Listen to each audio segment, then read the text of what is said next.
Nah, jadi Anda masih bilang bisnis autopilot itu bullshit? Atau Anda sudah mulai buka pikiran dan hati bahwa bisnis itu bisa autopilot? Ini bagian selanjutnya.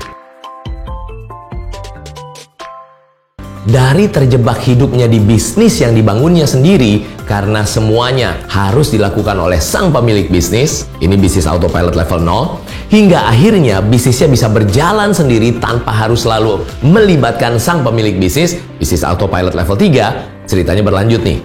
Bisnis autopilot level 4 adalah 4 kaki meja dibangun sama pemilik bisnisnya sehingga bisa semakin kuat dan kokoh, sehingga involvement pemilik bisnisnya semakin strategis, sementara operasional dan eksekusi dilakukan oleh super team. Jadi sang kapten punya semakin banyak uang dan punya semakin banyak waktu untuk berpikir strategis.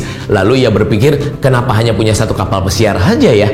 Kenapa enggak dengan uang yang ada dibuatlah semakin banyak kapal pesiar, dan kapal pesiar tersebut bisa jalan sendiri tanpa harus selalu ada kapten kapalnya di dalamnya.